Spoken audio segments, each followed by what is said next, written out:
in Los Angeles here with Chris Vrenna.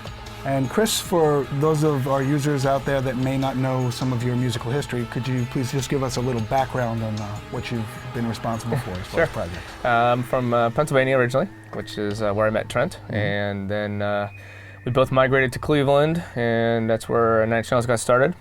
So I was involved with that with him from its inception, and left that band maybe 10 years ago now, I suppose. And since then, I produce and I do a lot of remixing, but I also do scoring. I've done theme songs for Doom and Quake and stuff like that. Scored American McGee's Alice game. Did a Tabula Rasa for Richard Garriott a couple years ago. He's in outer space right now, by the way. Yes. And then but I also still do live stuff. I was a live drummer for Gnarls Barkley, and but primarily I've been with Marilyn Manson now for like the last 4 years. Great. As a live drummer for a year, and now I'm their live keyboard player. But I'm also in the studio with them making a new record right now. All right, so you're doing actual production. And we're doing production and programming and engineering and. Great. So everything. Just a very long history there you've had. I mean, myself, Nine Inch Nails was one of the bands for me that was very influential on some of my early writing. So it's an honor to sit with you and hang and chat a bit. So, I mean, I know that coming from that history, and obviously you've been doing this for quite some time now, and as we can see in your studio here, you've got a number of hardware pieces in your collection as well. So I know that now in doing stuff, you're also incorporating Reason. I know that you were talking earlier is that you're using Reason in the live performances that you're doing with Marilyn Manson, and you also use it on some scoring and some of your other projects. So what was it first that kind of made you look at Reason as a possibility for when something you were going to use for your productions? The sound sets are really great, and it's a cool tool that you could just launch on its own and just do a lot of work within itself. It's way more than just a software instrument, obviously. So it was very versatile, and it was just so easy to learn too. The learning curve is zero. Especially coming from hardware. I mean, for me, from hardware sampling, I was always an Akai guy before, and then I switched to EMU when the Emulator 4s came out. And the NNXT, it's if you ever learn an Akai, it looks. It's just so easy to key mount. It was just really easy to make banks and import loops, and with the Rex it just had everything in it, and. So it just became kind of just a normal staple. So, and it seems that obviously when touring, I know that you'd been doing touring back in the day when software was not an option, and to have the option of a software piece that would allow you to have all of the stuff that you'd normally have to have road cases for in your rig, it must be a welcome change for you. Yeah, it's Pogo, when he left the band, his live rig was multiple K2000 RSs with Sans amps and PCM 71s and PCM 81s and two Mackie 1604s, and I'm trying to think of what other rack effects and various media playback, zips and jazz and SideQuest, all different formats, because those Kurzweils only supported so much up to the time when the company went under. And it's a great piece of gear though. Kurzweils makes them. Those K2000s were insane. But yeah, it was double racks, 24 spaces or something, just crazy. And so, when he left, and the band was like, okay, we're doing a lot of this tour is going to be flying, so we can't have 220. It's just too expensive, and we'll never make customs. So. Just sitting there going, wow, how am I going to do this? But, and I tried I tried various things, and I spent a week experimenting, and Tim Skold, who's also a massive Reason fan. I just found that out recently, actually, from someone else. I need to chat with him. Yeah, you should. Yeah, I'll give you his number when we're done. He's like, you should, you just do it all in Reason, and I was like.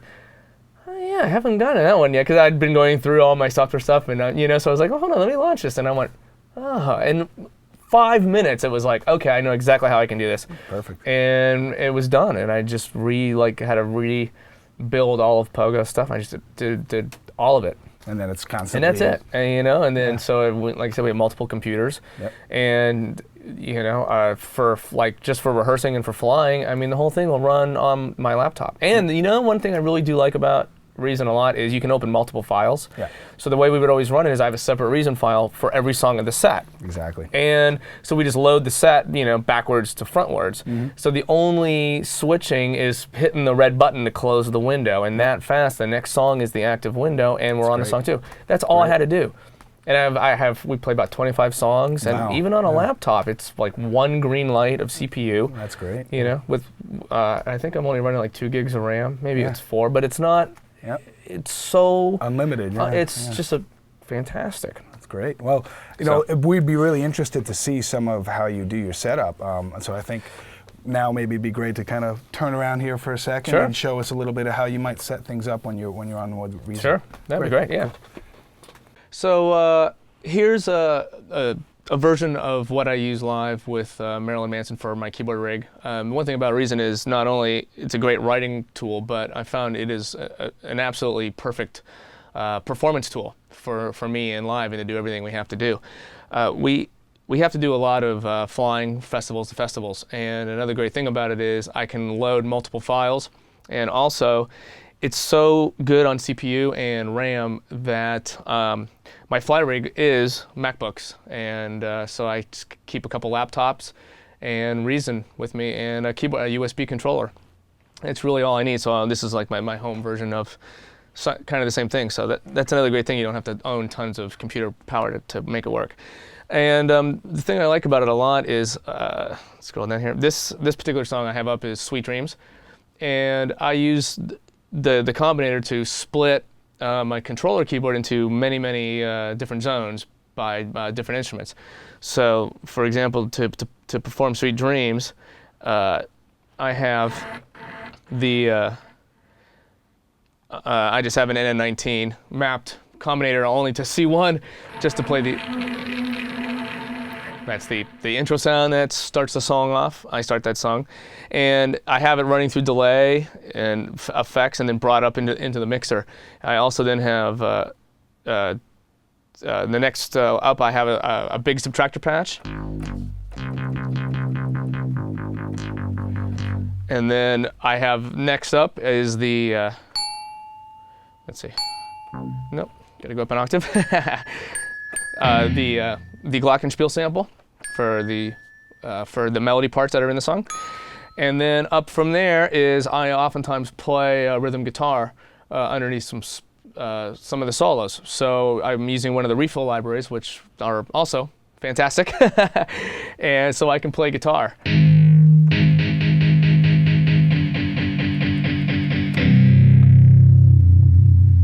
So you can see it looks pretty somewhat elaborate, but it's really not. And then this allows me to have multiple NNXTs. I'm using the scream on a couple of the different sounds to give it just a little bit of grit. I think it's on the glockenspiel, if I remember right. And then I can take all of these, you know, this whole thing, I submix it back into the mixer, and then I send a stereo output to the front of the house. And then if anything ever needs to be rebalanced, I can just do it all internally within here, which is another great thing because so many of the sounds need distortion, but I only want one sound to have distortion. So I can map out one big NNXT bank and then take one key of it, send it out its own output, send that through distortion so the rest of the bank isn't distorted. It's so flexible and really fast and really easy to program that it's become the perfect performance rig for me. It's 90 keyboards all right there on a laptop. So that's how I would do it. Well, Chris, thanks for showing us. Yeah, you're very welcome. And letting us invade your world here for a bit. And we'll look forward to hearing the new music that you guys are working on. Thanks. With Yeah, Manson. me too. Really excited to hear that. I am too. See you guys out on tour as well. Yes, you will. Right. Next Thank year. you.